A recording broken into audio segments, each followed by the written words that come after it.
बिस्मिल्लाहिर्रहमानिर्रहीम। कैसे हैं भैया आप लोग? रटना नहीं है, समझना है। Syntax book board second year chemistry, chapter number 13, last chapter spectroscopy का पार्ट 2 हम करने जा रहे हैं।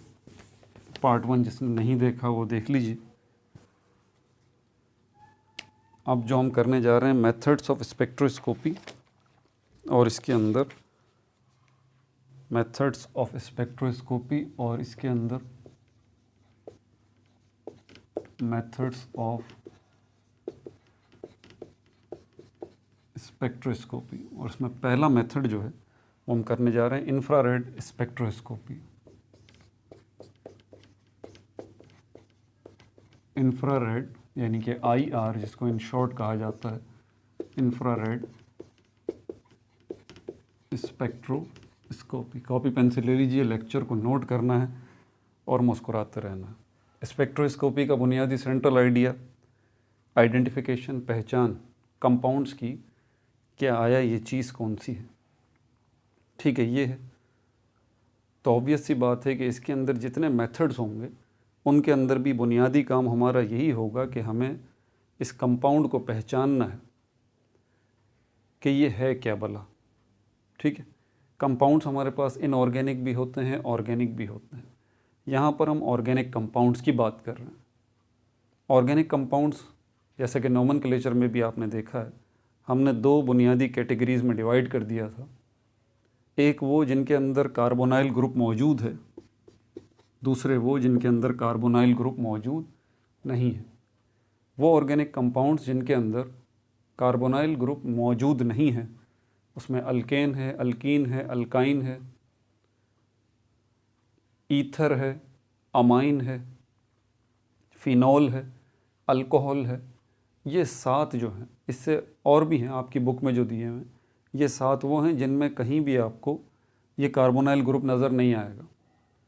और जिन कंपाउंड्स में ये कार्बोनाइल ग्रुप मौजूद है उसमें अल्डिहाइड है, कीटोन है, ईस्टर है, अमाइड है, एसिल हैलाइड है, कार्बोक्सिलिक एसिड है। ये जितने भी आपने नाम सुने हैं ऑर्गेनिक कंपाउंड्स के ग्रुप्स के, इन सब में ये कार्बोनाइल ग्रुप आपको नज़र आएगा। तो अब चलते हैं इंफ्रारेड IR स्पेक्ट्रोस्कोपी की तरफ। आपको पता है हमारी जो लाइट है वो बुनियादी तौर पर 2 ग्रुप्स में डिवाइड है। एक ग्रुप वो है लाइट्स का जो विजिबल है, आपको अपनी आँख से नज़र आती है। दूसरा ग्रुप वो है जो इनविजिबल है, आपको अपनी आँख से नज़र नहीं आता। जो आपको अपनी आँख से नज़र नहीं आता उनके अंदर IR इंफ्रारेड भी आ जाता है, अल्ट्रा वायलेट है, गामा रेज है, रेडियो वेव्स हैं, समझ आ रही है बात, माइक्रोवेव्स हैं। ये वो हैं जो सारी की सारी अभी आपने नाम सुनी, ये इनविजिबल रेडिएशंस या इनविजिबल लाइट की कैटेगरी में आते हैं। इंफ्रारेड रेडिएशन या IR ये भी इनविजिबल ग्रुप से ताल्लुक़ रखती है। और इन्हीं रेडिएशंस, इन्हीं की मदद से, लाइट की इस किस्म की मदद से, टाइप ऑफ लाइट की मदद से हम आइडेंटिफाई करने जा रहे हैं कंपाउंड्स को। लेकिन कंपाउंड्स के अंदर ये आपको कंपाउंड्स की पूरी मालूमात नहीं देता ये मेथड, ये बात याद रखिएगा। एक कंपाउंड को अगर मुकम्मल तौर पे समझना है तो उसके लिए आपको एक मेथड, दूसरा मेथड, तीसरा मेथड, इस तरह से उनको यूज़ करना होता है। तब जाके आप सही मायनों में पूरे तरीके से उस कंपाउंड को आइडेंटिफाई कर सकते हैं। ये आपको फंक्शनल ग्रुप बताएगा, फंक्शनल ग्रुप बुनियादी तौर पे इसका काम ये है। मिसाल के तौर पे ये एक सैंपल है, आपको नहीं पता ये सैंपल क्या है, आपने IR स्पेक्ट्रोस्कोपी की मदद से इस सैंपल के अंदर OH फंक्शनल ग्रुप को डिटेक्ट कर लिया। IR स्पेक्ट्रोस्कोपी की मदद से, इस मेथड को यूज़ करते हुए आपने इस चीज़ के अंदर, इसके मॉलिक्यूल के अंदर, इस चीज़ के अंदर, इसके मॉलिक्यूल के अंदर आपने इस फंक्शनल ग्रुप को डिटेक्ट कर लिया। तो फ़ौरन आपके दिमाग में 2 ग्रुप आ जाते हैं कि अगर इस सैंपल के मॉलिक्यूल्स के अंदर OH फंक्शनल ग्रुप है तो या तो ये कोई अल्कोहल होगा जिसका स्ट्रक्चर R, अल्काइल ग्रुप, और ये OH सिंपली ये होता है, या फिर ये कोई जो है वो कार्बोक्सिलिक एसिड होगा, कार्बोक्सिलिक एसिड होगा, जिसका बुनियादी तौर पर स्ट्रक्चर इसमें कार्बोनाइल ग्रुप होता है और OH ग्रुप लगा हुआ होता है और ये अल्काइल ग्रुप ये लगा होता है, इस तरह से। तो दोनों पॉसिबिलिटीज़ हैं। आपको ये मेथड सिर्फ ये बता रहा है कि इसमें OH ग्रुप मौजूद है, लेकिन अभी भी आपके सामने सवालात मौजूद हैं कि आया ये अल्कोहल है या फिर ये कार्बोक्सिलिक एसिड है। इसके लिए आपको मज़ीद मेथड्स की तरफ जाना पड़ेगा, या इंफ्रारेड मेथड ही आपको थोड़ी और मालूमात भी दे देगा। बहरहाल अगर सपोज़ करते हैं कि ये अल्कोहल है, तो अल्कोहल तो हमारे पास बहुत सारी किस्मों के हैं। अल्कोहल तो हमारे पास मिथाइल अल्कोहल भी है, इथाइल अल्कोहल भी है, प्रोपाइल अल्कोहल भी है, ब्यूटाइल अल्कोहल भी है, और इन्हीं को हम दूसरे नामों से भी बुलाते हैं। मिथाइल अल्कोहल को मीथेनॉल बोलते हैं, इथाइल अल्कोहल को इथेनॉल बोलते हैं, ब्यूटाइल अल्कोहल को ब्यूटेनॉल बोलते हैं, पेंटाइल अल्कोहल को पेंटेनॉल बोलते हैं। तो ये कौन सा है फिर अल्कोहल, ये अगला सवाल है। ठीक है, और जब आपको ये पता चल जाएगा मिसाल के तौर पर कि ये जो है वो प्रोपेनॉल है, प्रोपेनॉल है, फिर आपको पता है प्रोपेनॉल जो है उसका केमिकल फार्मूला ये है CH3 CH2 CH2 और OH। इस प्रोपेनॉल के अंदर बुनियादी तौर पर हमारे पास दो तरह के प्रोपेनॉल होते हैं, प्राइमरी सेकेंडरी, जिनको हम एक और भी नाम देते हैं primary alcohol, secondary alcohol. Primary alcohol जो है उसके अंदर OH की पोजीशन, OH फंक्शनल ग्रुप जिस कार्बन के साथ अटैच है उसके साथ एक ही कार्बन अटैच है, तो ये प्राइमरी अल्कोहल कहलाता है, होगा प्रोपेनॉल ही। और अगर ये OH जो है जिस कार्बन के साथ अटैच है,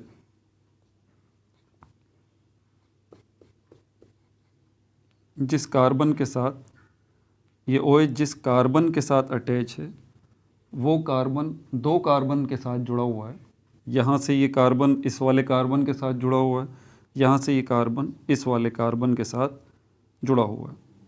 तो ये कार्बन जो कि OH के साथ जुड़ा हुआ है, ये यहाँ पर इस कार्बन से जुड़ा हुआ है, यहाँ ये इस कार्बन से जुड़ा हुआ है, तो ये सेकेंडरी अल्कोहल कहलाएगा। लेकिन है ये प्रोपेनॉल ही, इसका भी वही केमिकल फार्मूला है जो इसका है, ये भी प्रोपेनॉल है, ये भी प्रोपेनॉल है, ये प्राइमरी प्रोपेनॉल है, ये सेकेंडरी प्रोपेनॉल है। तो साबित हुआ कि आपको इंफ्रारेड IR स्पेक्ट्रोस्कोपी पूरी मालूमात नहीं देगा, आपको फंक्शनल ग्रुप का बता देगा, या आगे चलें आपको उसने कंपाउंड का भी बता दिया, लेकिन अभी भी कुछ चीज़ें जवाब तलब हैं जिसके लिए हमारे पास दूसरे मेथड मौजूद हैं। ठीक है भाई, यहाँ तक बात क्लियर हो गई। अब आगे चलते हैं कि ये काम कैसे करता है। इसके काम को समझने के लिए पहले आपको ये बात समझनी पड़ेगी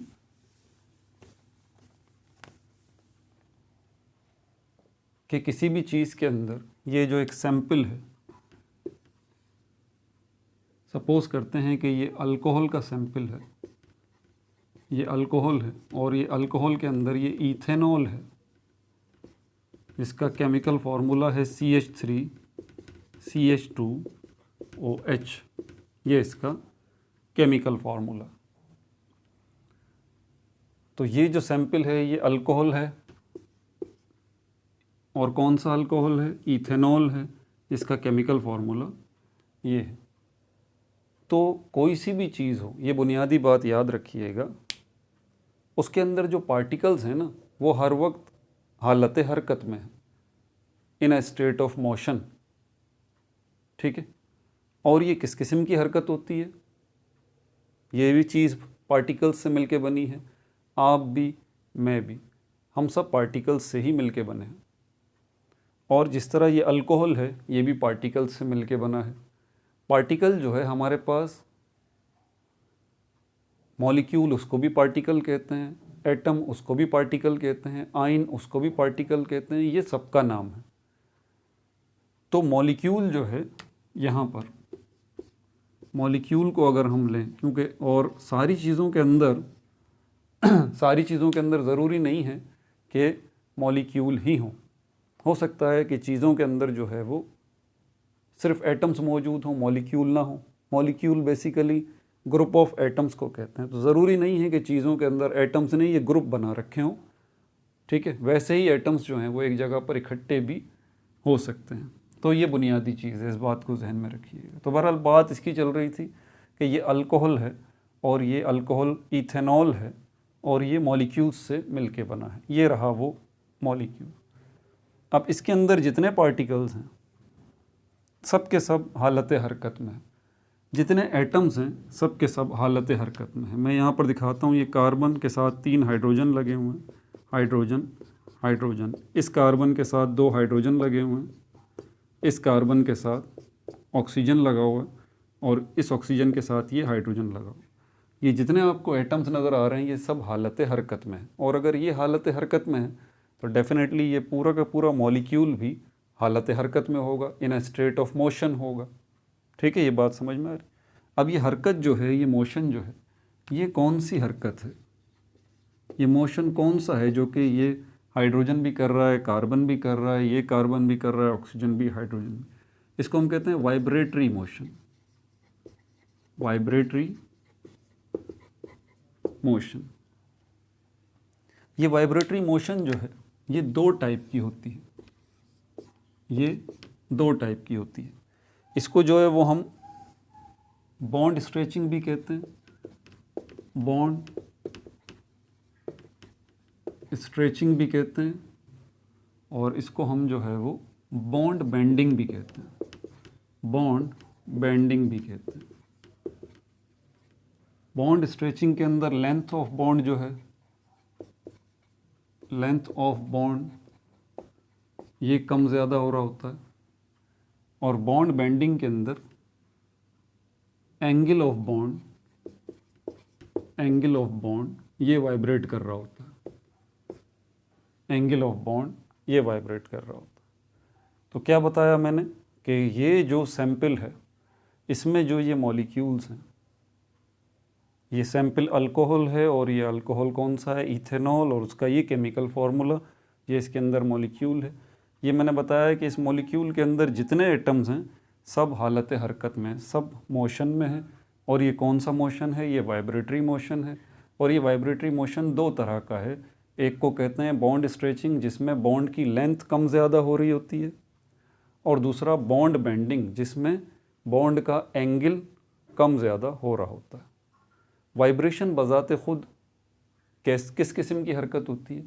वाइब्रेशन उस हरकत को कहा जाता है जिसको आसान लफ्ज़ों में टू एंड फ्रो मोशन कहा जाता है, जिसमें कोई एक चीज़ एक जगह से हरकत कर रही है, दोबारा वहीं पर आ रही है, जहाँ से चली दोबारा वहीं पे पहुँची। ये क्या है? ये वाइब्रेशन। यही वाइब्रेशन आप पेंडुलम में भी देख सकते हैं।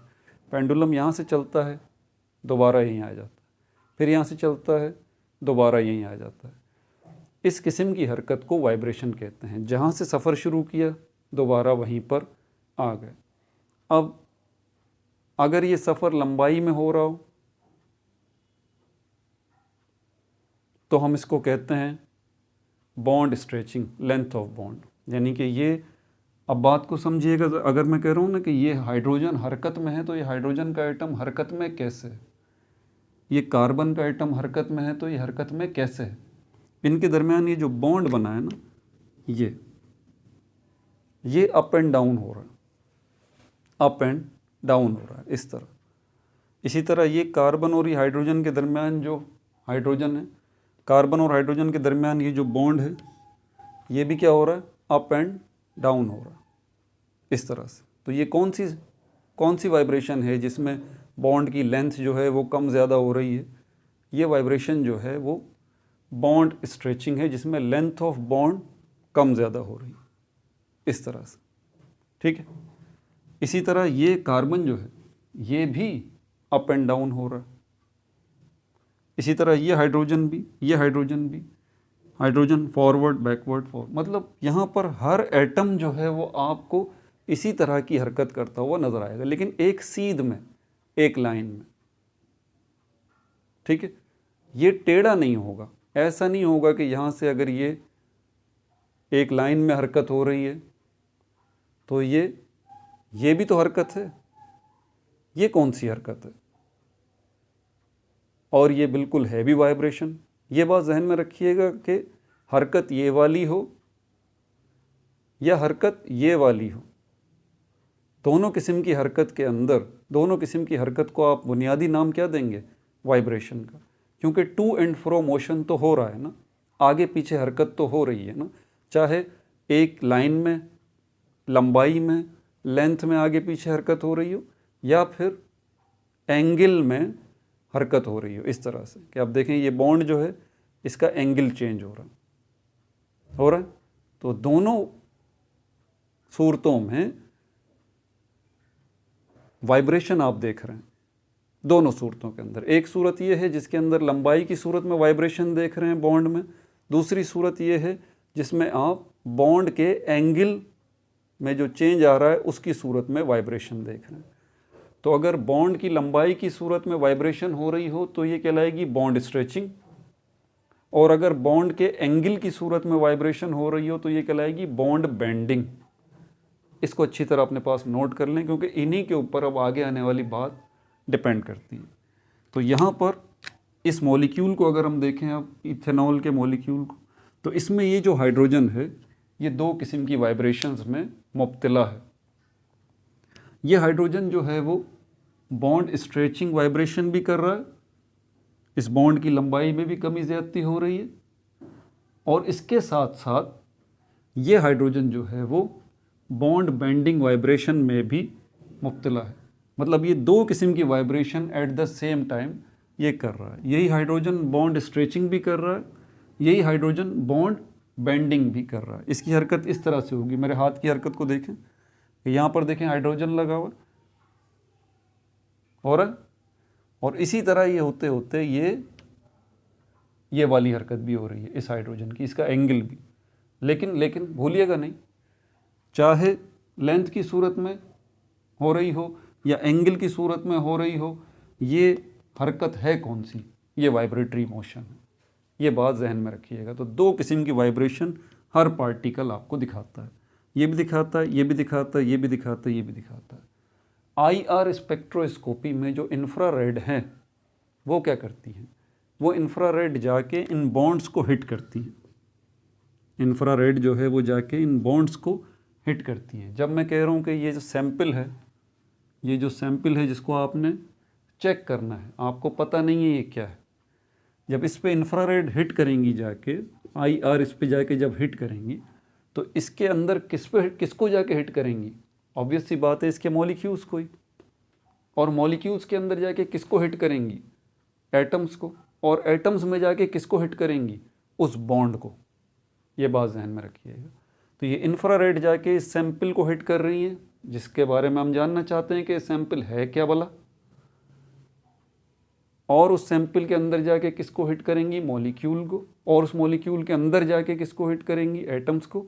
बल्कि उस एटम्स के दरमियान जो बॉन्ड बना हुआ है उसको जाके हिट करेंगी। तो ये इसको हिट करेंगी जाके, और जैसे ये इंफ्रारेड आके इसको हिट करेंगी, यहाँ पर एक काम होगा। ये जो इंफ्रारेड आ रही हैं, ये जो इंफ्रारेड आ रही है जो इससे बॉन्ड से हिट कर रही है, ये इंफ्रारेड जो है इसकी फ्रीक्वेंसी भी है, ये बात मत भूलिएगा। और इसी इंफ्रारेड की वेवलेंथ भी है, और इसी इंफ्रारेड का वेव नंबर भी है, वेव नंबर भी। तीनों किस्म की चीज़ हैं। अब इंटरेस्टिंग अब बात आपको बता दूं, जो भी चीज़ वाइब्रेट कर रही होती है ना, उसका वेव के साथ बड़ा गहरा ताल्लुक़ होता है। वजह क्या है? क्योंकि वेव की जो हरकत है असल में ये भी वाइब्रेटरी मोशन ही है। वेव की ये जो हरकत है ये भी क्या है? ये भी वाइब्रेटरी मोशन है। और जब हम वेव में हम देखते हैं कि वेव की फ्रीक्वेंसी भी है, वेव की वेवलेंथ भी है, और वेव का वेव नंबर भी है, तो एग्जैक्टली जो भी चीज़ हरकत कर रही होगी, वाइब्रेटरी मोशन कर रही होगी, जैसे कि ये यहाँ पर बॉन्ड जो है दो किस्म की वाइब्रेटरी मोशन कर रहा है, बॉन्ड स्ट्रेचिंग और बॉन्ड बेंडिंग। तो इस बॉन्ड की जो है वो एग्जैक्टली वेवलेंथ भी होगी, इसकी फ्रीक्वेंसी भी होगी और इसका वेव नंबर भी होगा इस बॉन्ड का, इसकी दोनों किस्म की वाइब्रेशंस का, क्योंकि मैंने वाइब्रेशन को और वेव को इक्वेट कर दिया ना, बराबर कर दिया। समझ आ रही है बात आपको? ये बहुत अहम पॉइंट है, इसको जहन में रखिएगा। अब आपको पता है फ्रीक्वेंसी जो है इसको हम मेजर करते हैं किसमें? हर्ट्स में, हर्ट्स में। तो ये जो इंफ्रारेड रेडिएशन है इसकी भी क्या होगी? हर्ट्स फ्रीक्वेंसी होगी, जिसको हम हर्ट्स में मेजर करते हैं। और जब मैं इसको वाइब्रेशन कह चुका हूँ तो यहाँ पर ये हाइड्रोजन और कार्बन जो है इनके दरमियान जो बॉन्ड है ये भी वाइब्रेट कर रहा है, तो इसकी भी फ्रीक्वेंसी होगी, और फ्रीक्वेंसी इसकी होगी तो उसको भी हर्ट्स, कोई ना कोई उसके हर्ट्स होंगे। अब यहाँ पर जो इंफ्रारेड की वेव की जो फ्रीक्वेंसी है, सपोज करते हैं वो 10 हर्ट्स है, और यहाँ पर जो हाइड्रोजन और कार्बन के दरमियान जो बॉन्ड बना हुआ है इसके दरमियान जो वाइब्रेशन है वो वाइब्रेशन, चाहे वो बॉन्ड स्ट्रेचिंग है या बॉन्ड बेंडिंग है, वो वाइब्रेशन जो है उसकी जो फ्रीक्वेंसी है वो है 5 हर्ट्स। तो जब ये अल्ट्रा वायलेट इंफ्रारेड रेडिएशन जाके हिट करेंगी इस सैंपल को, तो फिर क्या होगा? हिट करेंगी ही नहीं जी, हिट करेंगी ही नहीं, बल्कि ये इंफ्रारेड रेडिएशन जो है इसमें से गुजर जाएंगी, यहाँ से गुजर जाएंगी, दूसरी तरफ निकल जाएंगे। वजह? फ्रीक्वेंसी मैच नहीं हुई। फ्रीक्वेंसी का मैच होना ज़रूरी है। अब आप जो इंफ्रारेड रेडिएशन जो आपके पास स्पेक्ट्रोमीटर है, ठीक है, जिसके ज़रिए आप स्पेक्ट्रोमीटर जो है वो डिवाइस है जिसमें से आप इंफ्रारेड रेडिएशन खारिज कर रहे हैं, तो आप क्या करेंगे कि उस डिवाइस के अंदर कमी करेंगे, आप चेक करेंगे दोबारा से, आप बोलेंगे यार सारी वेव्स दूसरी तरफ निकल गई। यकीनन अंदर मौजूद जो ये सैंपल था ना आपका, हमें तो अभी पता है कि ये अल्कोहल है और ये इथेनॉल है और उसके अंदर ये मॉलिक्यूल हैं, लेकिन ये याद रखिए जब आप चेक कर रहे हैं सैंपल को, आपको इसके बारे में कुछ भी नहीं पता, आप पहले फंक्शनल ग्रुप जानना चाहते हैं। तो जब ये आप इसमें क्या किया कि इंफ्रारेड सारी की सारी इसमें से गुजर गई, इस सैंपल में से जब सारी की सारी गुजर गई, तो आपने क्या इन्फर किया, क्या आइडिया लगाया कि एग्जैक्टली इसके अंदर जो है जो बॉन्ड स्ट्रेचिंग है और जो बॉन्ड बेंडिंग है, ये दो टाइप की जो वाइब्रेशंस हैं उनकी जो फ्रीक्वेंसी है, उनका जो हर्ट्स है वो मैच नहीं कर रहा IR के हर्ट्स के साथ। आपने IR के हर्ट्स 10 रखे थे और यहाँ पर जो इनकी फ्रीक्वेंसी है वो 5 हर्ट्स है, तो मैच नहीं हुआ। सारी इंफ्रारेड रेडिएशन गुजर गई इसमें से, सारी इंफ्रारेड रेडिएशन इसमें से गुजर गई। समझ आ गई बात? अब आप चेक कर रहे हैं, चेक कर रहे हैं, चेक कर रहे हैं, फिर आप जब आप चेक करते हैं कम ज़्यादा करके, तो 5 हर्ट्स जो है आप जैसे ही स्पेक्ट्रोमीटर्स में 5 हर्ट्स करते हैं IR को, तो अब देखते हैं आपकी जो वेव्स रेडिएशंस जा रही हैं वो क्या हो गई, वो इस सैंपल ने एब्जॉर्ब कर ली, इस सैंपल ने एब्जॉर्ब कर ली, इस सैंपल ने एब्जॉर्ब कर ली। अब ज़रा टेक्निकल नुक्ता समझिएगा, यहाँ कार्बन और हाइड्रोजन के दरमियान जो बॉन्ड बना है ना, इसकी फ्रीक्वेंसी अलग होगी जी, हाँ फ़र्क रखिएगा, इसकी फ्रीक्वेंसी अलग होगी। इसी तरह ये कार्बन और ऑक्सीजन के दरमियान जो बॉन्ड बना हुआ है ना, इस बॉन्ड की फ्रीक्वेंसी अलग होगी। और इसी तरह यहाँ पर ये ऑक्सीजन और हाइड्रोजन के दरमियान जो बॉन्ड बना हुआ है ना, इस बॉन्ड की फ्रीक्वेंसी अलग होगी। तो 3 किस्म की फ्रीक्वेंसी से यहाँ आपका वास्ता पड़ेगा। इस कार्बन और इस ऑक्सीजन के दरमियान जो बॉन्ड बना हुआ है, यहाँ जो बॉन्ड स्ट्रेचिंग है और जो बॉन्ड बेंडिंग है, उनकी जो फ्रीक्वेंसीज़ हैं, 2 तरह की वाइब्रेशन है ना, हर बॉन्ड की 2 तरह की वाइब्रेशन है, तो उनकी जो फ्रीक्वेंसीज़ हैं वो डिफरेंट हैं। ऑक्सीजन और हाइड्रोजन के दरमियान जो बॉन्ड बना हुआ है, उनके दरमियान जो बॉन्ड स्ट्रेचिंग और बॉन्ड बेंडिंग है दो तरह की वाइब्रेशंस हैं, तो उनकी जो फ्रीक्वेंसीज़ हैं वो डिफरेंट होंगी। तो यहाँ पर डिफरेंट हर्ट्स आपको चाहिए, यहाँ के लिए डिफरेंट हर्ट्स आपको चाहिए, और कार्बन और हाइड्रोजन के लिए डिफरेंट हर्ट्स आपको चाहिए। सपोज करते हैं यहाँ पर कि कार्बन और ऑक्सीजन के दरमियान जो है वो 20 हर्ट्स की फ्रीक्वेंसी है, और ऑक्सीजन और हाइड्रोजन के दरमियान है 30 हर्ट्स की। देख रहे हैं कितना कॉम्प्लिकेटेड हो जाएगा, मतलब एक ही दफ़ा में सारा काम नहीं होगा, 1 बाय 1 मामला होगा। आप जो इंफ्रारेड रेडिएशन फायर कर रहे हैं तो उसकी फ्रीक्वेंसी आपको पता है 5 हर्ट्स है, बल्कि यहाँ पर आप उसकी फ्रीक्वेंसी चेंज कर सकते हैं। आपने इसकी फ्रीक्वेंसी सपोज करें 5 की, तो इसके साथ मैच हो गई, तो आपको फिर जो है वो पता लग गया कि इसके अंदर जो बॉन्ड बना हुआ है वो कार्बन और हाइड्रोजन बॉन्ड बना हुआ है 5 हर्ट्स पे। फिर आपने इस सैंपल को मज़ीद चेक किया, आपने अपनी फ्रीक्वेंसी 20 हर्ट्स कर दी। जैसे ही 20 हर्ट्स की, तो यहाँ पर कार्बन और ऑक्सीजन के दरमियान जो बॉन्ड बना हुआ है वो डिटेक्ट हो गया। तो आपको पता लग गया कि 20 हर्ट्स पे कार्बन और ऑक्सीजन के दरमियान जो है वो 20 हर्ट्स, तो आपको पता लग जाएगा कि इस सैंपल के अंदर कार्बन और ऑक्सीजन का बॉन्ड मौजूद है। और इसी तरह जब आपने अपनी IR की फ्रीक्वेंसी जो है वो 30 हर्ट्स की, तो यहाँ पर भी क्योंकि 30 हर्ट्स, यहाँ पर इन दोनों के दरमियान बॉन्ड्स की जो फ्रीक्वेंसी है वो 30 हर्ट्स है, तो आपको इस तरह इसका भी पता लग गया।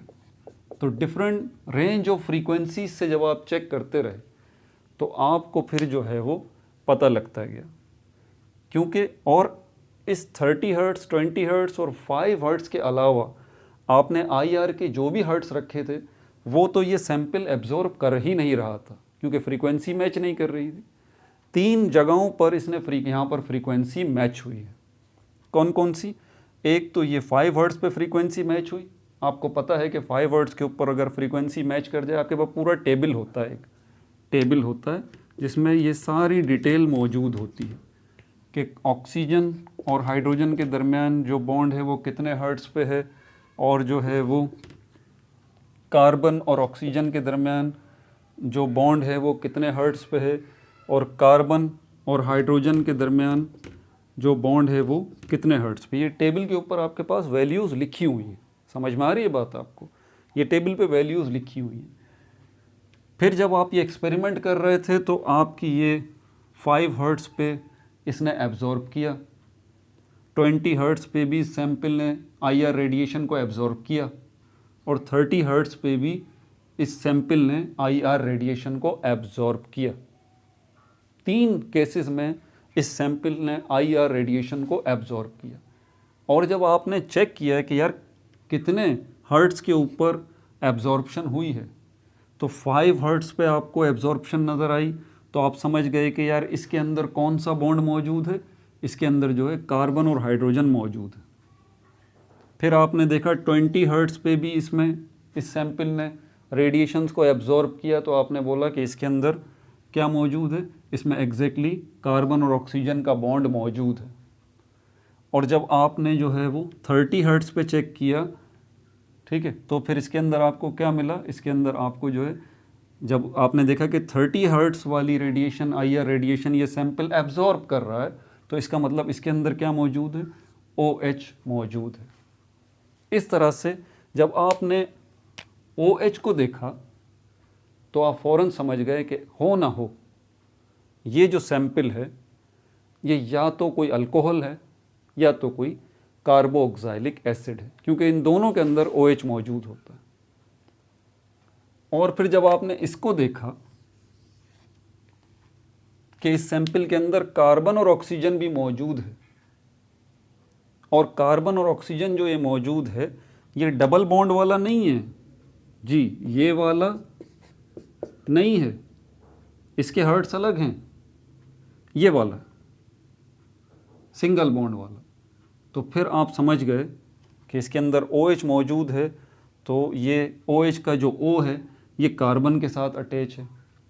तो अगर ये नहीं है तो आप समझ गए कि ये कार्बोक्सिलिक एसिड नहीं हो सकता। ये कार्बन सिंगल बॉन्ड ऑक्सीजन के साथ जुड़ा हुआ है, तो आप समझ गए कि ये क्या है, ये अल्कोहल है। और बिल्कुल इसी तरह कुछ हर्ट्ज़ के ऊपर आपको ये पता लगा कि इसमें CH3 है, कुछ हर्ट्ज़ पे आपको ये पता लगा कि इसमें CH2 भी है, और इस वाले हर्ट्ज़ के ऊपर तो आपको पता लग ही चुका था कि इसमें OH भी मौजूद है। जब इसकी मौजूदगी का भी पता चल गया, इसका भी पता लग गया, इसका भी पता लग गया, तो फिर मसला आसान हो गया। आप जो है पहचान गए कि ये क्या है। ये पहली बात, ये अल्कोहल है, और अल्कोहल के अंदर ये इथेनॉल है, ठीक है। लेकिन जैसा मैंने कहा कि IR स्पेक्ट्रोस्कोपी आपको पूरी मालूमात नहीं देती, अभी भी इसमें कुछ चीज़ें ऐसी हैं जो कि गौरतलब है। अब एक तो मैंने अभी जो आपको समझाया है वो मैंने हर्ट्ज़ की मदद से समझाया है, फ्रीक्वेंसी पॉइंट ऑफ व्यू से, लेकिन नॉर्मली ऐसा नहीं होता, नॉर्मली ऐसा नहीं होता। हर्ट्ज़ की मदद से, फ्रीक्वेंसी की मदद से आइडेंटिफिकेशन किसी सैंपल की नहीं होती, बल्कि किस चीज़ की मदद से होती है, वेव नंबर की मदद से। वेव नंबर इन्वर्स सेंटीमीटर इसको कहा जाता है, CM-, सेंटीमीटर इन्वर्स। ये क्या है, ये यूनिट है वेव नंबर का।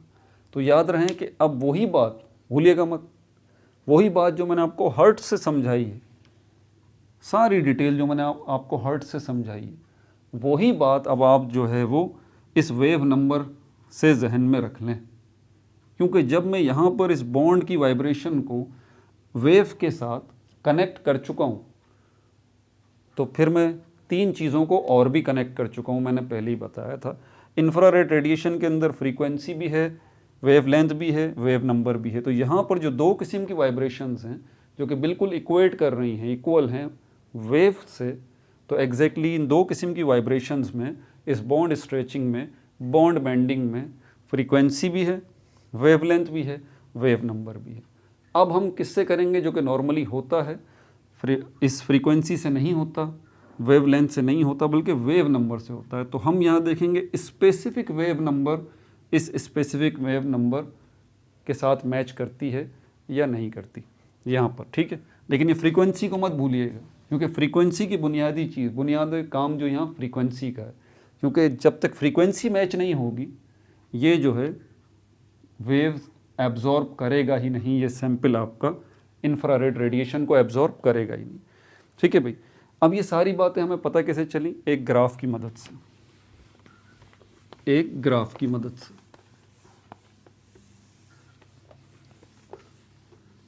ये ग्राफ दूसरे ग्राफ से हटकर होता है, ठीक है। इसको हम IR स्पेक्ट्रम भी कहते हैं,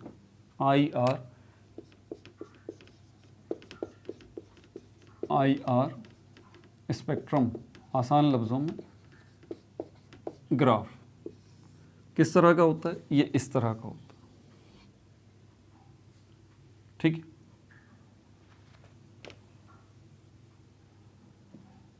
ये इस तरह का होता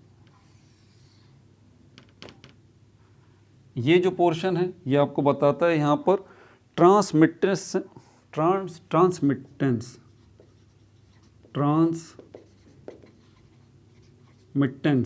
परसेंटेज में। ये 0 से शुरू हो रहा है और तकरीबन कहाँ जा रहा है, 100 तक जा रहा है। ये परसेंटेज में है ना, तो ये 0 से लेके ये 100 तक जा रहा है परसेंटेज में। यहाँ पर क्या है, 4000, ये वेव नंबर है, वेव नंबर। और ये कहाँ तक है, ये यहाँ 500 तक आप ले जाइए। अब इसको 2-3 हिस्सों में हम डिवाइड कर देते हैं। आप देखें, ये 500 से ये 1000 हो जाएगा, ये 1500 हो जाएगा, ये 2000 हो जाएगा, ये 2500 हो जाएगा, ये 3000 हो जाएगा, ये 3500 हो जाएगा, ठीक है। अब यहाँ 4000 से लेके 3500 तक आपको पता है 5 लाइंस जो हैं वो खिंची हुई, 1 2 3 4, ये 5, 1 2 3 4 5। तो ये हर लाइन किसको रिप्रेजेंट कर रही है, ये बात मत भूलिएगा, 100 को, 100। तो यहाँ से इस लाइन से जब मैं इस लाइन पर आया हूँ तो ये कितना हो गया, 3900। इस लाइन से, ध्यान से देखिएगा, इस लाइन से इस लाइन पर आया हूँ तो ये कितना हो गया 3800। इस लाइन से जब मैं इस लाइन पे आया हूँ तो ये कितना हो गया 3700। इस लाइन से जब मैं इस लाइन पे आया हूँ तो ये कितना हो गया 3600। और इस लाइन से जब मैं इस लाइन पे आया हूँ तो ये कितना हो गया 3500। ये चीज़ मत भूलिएगा, आपके ये छोटी लाइंस जो हैं जो बीच में बनी हुई हैं ये आपको 100 का फ़र्क दे रही हैं। अब ये ग्राफ पेपर आपको कैसी शक्लें दिखा रहा है ज़रा उसको आप समझ लीजिए। ये बता रहा है कुछ यूँ और उसके बाद फिर यूँ और उसके बाद फिर कुछ यूँ, इस तरह से। अब ये अजीबोगरीब शक्लें जो आपको नज़र आ रही हैं ये कब नज़र आ रही हैं? इससे पहले जो आपने एक्सपेरिमेंट किया था स्पेक्ट्रोमीटर के अंदर, आपने IR रेडिएशन की मदद से, स्पेक्ट्रोमीटर वो डिवाइस है जिसमें वो आपने सैंपल रखा और उससे IR रेडिएशन गुजारते रहे। शुरू में तजुर्बात करते रहे, IR रेडिएशन उसमें से गुजरती रही, 1 hertz, 2 hertz, 3 hertz, 4 hertz, 5 hertz. जब 5 हर्ट्ज़ पे आए तो यहाँ पर आपके पास जो है क्या हुआ, फ्रीक्वेंसी मैच कर गई। तो जैसे ही फ्रीक्वेंसी मैच करेगी ना, यहाँ पर कुछ इस किस्म की पीक्स बन जाएंगी। फिर जब आप चेंज करते रहे, फ्रीक्वेंसी चेंज करते रहे उसकी IR रेडिएशन के अंदर स्पेक्ट्रोमीटर की, तो ये पिक्चर्स बनती रहीं। क्या क्या चीज़ों को हमने देखा था? ये इथेनॉल का ग्राफ है, इथेनॉल का ग्राफ। अब एक बुनियादी फ़र्क ज़रा यहाँ पर आप समझ लीजिएगा। आपने देखा था कि हमारे पास दो किस्म की जो है ना वो बेंडिंग थी। एक बॉन्ड बेंडिंग थी, बॉन्ड स्ट्रेचिंग थी, बॉन्ड स्ट्रेचिंग, और दूसरी हमारे पास बॉन्ड बेंडिंग थी। मैंने कहा था कि दोनों किस्म की हरकत हो रही है, दोनों किस्म की वाइब्रेशंस हो रही हैं। तो यहाँ पर इथेनॉल के अंदर ये CH3, CH2 और OH, इसके अंदर अगर हम देखें इस OH को, तो ये OH जो है इसके पास दोनों किस्म की वाइब्रेशंस होंगी। कौन कौन सी? बॉन्ड स्ट्रेचिंग भी और बॉन्ड बेंडिंग भी, दोनों किस्म की। तो क्या दोनों किस्म की वाइब्रेशंस जो हैं उनसे IR रेडिएशन नहीं टकराएगी। इससे भी टकराएगी, बॉन्ड स्ट्रेचिंग से भी, और इससे भी टकराएगी, बॉन्ड बेंडिंग से भी। लेकिन जब IR रेडिएशन, ये दोनों मत भूलिएगा, बार बार बता रहा हूँ, दोनों बॉन्ड स्ट्रेचिंग, बॉन्ड बेंडिंग। अगर हम OH की बात करें, इसने बॉन्ड बनाया हुआ है इसके साथ, कार्बन के साथ, तो ये जो बॉन्ड बनाया हुआ है इस OH ने इस कार्बन के साथ, ये बॉन्ड, दो किस्म की वाइब्रेशंस हैं इसकी, सबकी दो किस्म की वाइब्रेशंस हैं, बॉन्ड स्ट्रेचिंग भी और बॉन्ड बेंडिंग भी। जब इंफ्रारेड रेडिएशन, IR रेडिएशन इससे टकराएंगी ना, तो ये दोनों में से किसी एक से टकराएंगी जाके। पहले बॉन्ड बेंडिंग से टकराएंगी या बॉन्ड स्ट्रेचिंग से टकराएंगी, और उसके बाद फिर ये बॉन्ड बेंडिंग से टकराएंगी या बॉन्ड स्ट्रेचिंग से, किसी से भी पहले टकराएंगी, पहले और बाद में, ये दो मामलात होंगे। अब अगर ये बॉन्ड बेंडिंग से टकराएंगी, इंफ्रारेड रेडिएशन ये जो आ रही हैं, यहाँ पे मारता हूँ, ये आ रही है इंफ्रारेड रेडिएशन, जब ये इस बॉन्ड के अंदर बॉन्ड बेंडिंग से ये टकराएंगी, तो आपको पता है आपको रिज़ल्ट क्या मिलेगा? ऑब्वियस सी बात है, जब ये टकराएंगी तो टकराई तो जब ही हैं जब IR रेडिएशन की फ्रीक्वेंसी इस बॉन्ड की फ्रीक्वेंसी से मैच की गई है, और इस बॉन्ड की फ्रीक्वेंसी के अंदर बॉन्ड बेंडिंग की फ्रीक्वेंसी से मैच कर गई है, तो यहाँ पर ये इससे टकराएगी, तो यहाँ पर क्या होगा? IR रेडिएशन एब्जॉर्ब होंगी। जैसे ही ये काम होगा, कुछ IR रेडिएशन एब्जॉर्ब होंगी, कुछ यहाँ से इसमें से पास होकर दूसरी साइड पे निकल जाएंगी। ये दूसरी साइड पे जो निकल जाएंगी, ये सारी की सारी दूसरी साइड पे जाके आगे एक स्क्रीन पे एक पिक्चर बनाएंगी। ये रही वो स्क्रीन, इस स्क्रीन पे ये पिक्चर बनती चली जाएगी, और जब आपकी स्क्रीन के ऊपर ये पिक्चर बनेगी तो फिर आपको क्या पता लगेगा कि यहाँ पर आपके पास वो टेबल मौजूद है, उसको मत भूलिएगा, वो टेबल मौजूद है। मैंने उस टेबल में बताया था कि आपको फ्रीक्वेंसी पॉइंट ऑफ व्यू से समझाया था कि उसमें फ्रीक्वेंसी है। अब उसी फ्रीक्वेंसी को आप वेव नंबर में कन्वर्ट कर लीजिए। तो यहाँ पर ये जो टेबल आपके पास पहले से ही लिखा हुआ मौजूद है, इसमें वैल्यूज़ मौजूद हैं वेव नंबर्स की। तो यहाँ पर आप देखेंगे कि यहाँ पर 1150 से लेके आपका टेबल बता रहा है 1150 से लेके 1200 इनवर्स सेंटीमीटर तक अगर आपके पास कोई पीक आती है, जैसे कि यहाँ पर हम बनाते हैं इसके अंदर 1150 से लेके कितना बनेगा ये 1000, 1100, 1200, 1300, 1400, ये 1500। तो एक पीक मैं यहाँ पे बनाता हूँ, एक पीक यूँ आ रही होगी इसके ऊपर, ये इस जगह। तो ये क्या है 1100, 1200, 1300। अब इस ये रेंज होगी, ये रेंज कौन सी रेंज है ये यही वाली रेंज है 1150 से लेके 1200 तक के दरमियान की रेंज है। ठीक है, तो ये रेंज पे जब आपको ये पीक नज़र आ रही है, आपने इस पीक को देखा और ये पीक कहाँ तक आ रही है, इस रेंज में आ रही है।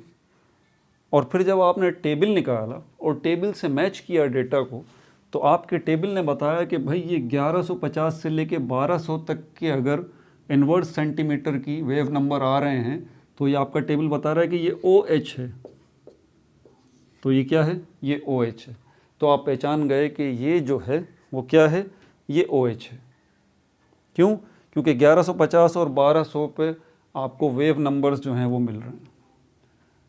तो जब आपने इस पिक्चर को देखा, इस वेव को देखा, ये इस रेंज में आ रही थी, इस रेंज को आपने अपने टेबल से मैच किया, वहाँ पर वेव नंबर्स मौजूद थे। वेव नंबर्स में आपने देखा 1150 और 1200 के दरमियान कौन सा फंक्शनल ग्रुप बन रहा है, OH फंक्शनल ग्रुप बन रहा है। तो आप समझ गए कि इस सैंपल के अंदर OH फंक्शनल ग्रुप मौजूद है। लेकिन कौन सा वाला, बॉन्ड बेंडिंग वाला, बॉन्ड बेंडिंग वाला। ये बुनियादी फ़र्क याद रखिएगा, गड़बड़ मत कीजिएगा। बॉन्ड बेंडिंग वाला मिलेगा आपको 1150 पे। और यहाँ पर ये जो एक पीक आपको मिल रही है इस तरह की, ये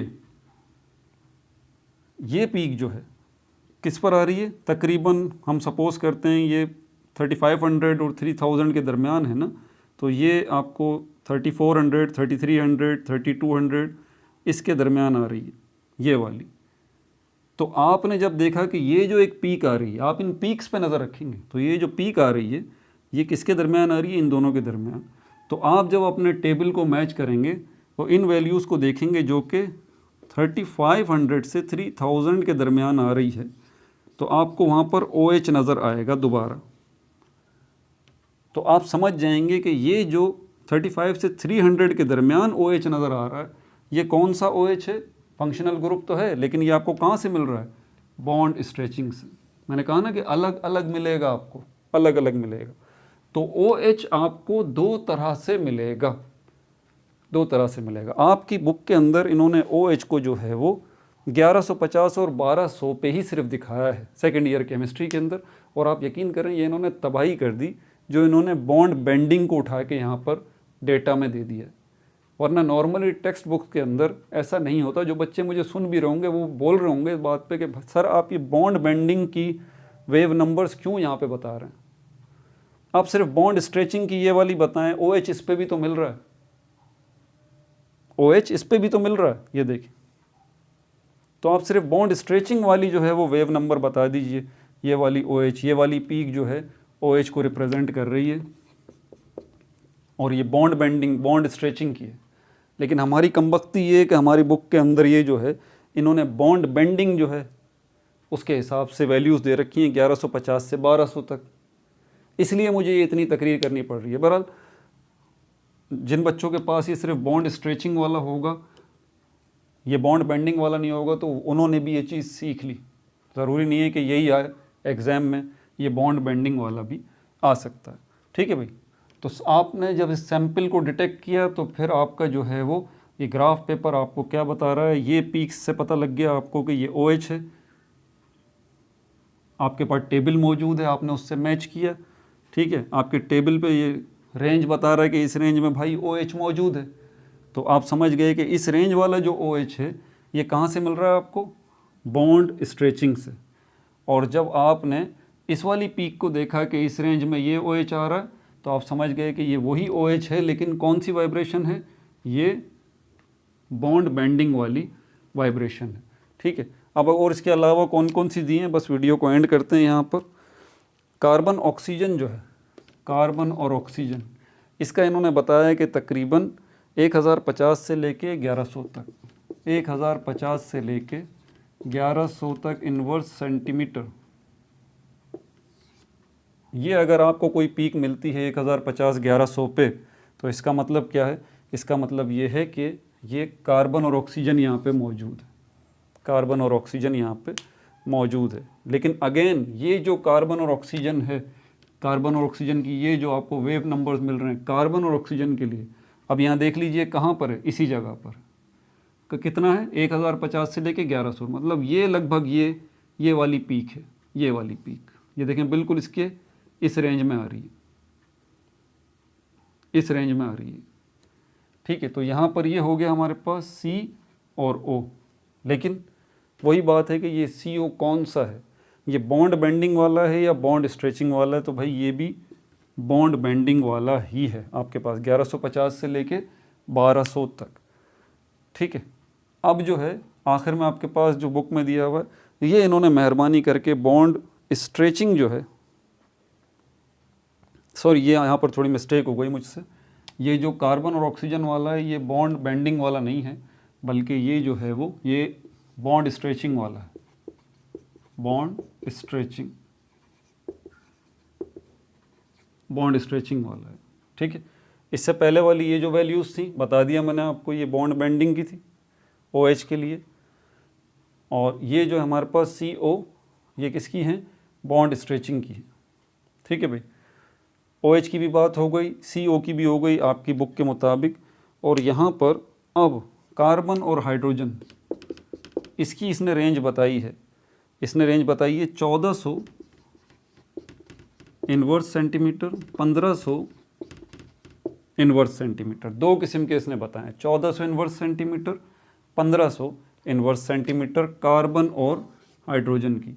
तो ये कहाँ पर मौजूद है इस ग्राफ में देखें आप, ये 1500 और यहीं पे पीछे आएंगे तो ये 1400 यहीं पे मिल जाएगा। तो एक पीक आपको यहाँ पर भी ऐसी मिलेगी 1400 और 1500 के दरमियान वाली, ठीक है।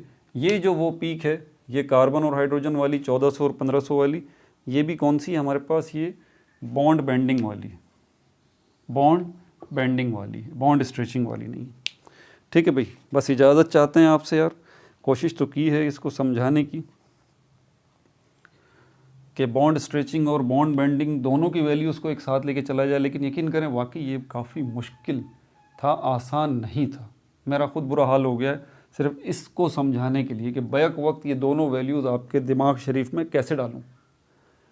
लेकिन बहरहाल क्योंकि हमारी बुक शरीफ के अंदर क्योंकि ये इन्होंने बेंडिंग पॉइंट ऑफ व्यू से ये ग्राफ दे दिया है, सिर्फ अपने सिंध के बच्चों के लिए जो सेकेंड ईयर में हैं, सिर्फ उनको क्लियर करने के लिए कि यार ये क्यों आ रहा है। क्योंकि जब वो नेट पे सर्चिंग करेंगे, वीडियोस देखेंगे, तो OH जो है वो बॉन्ड स्ट्रेचिंग वाला OH की वैल्यू उनको 3500 और 3000 के दरमियान मिलेगी।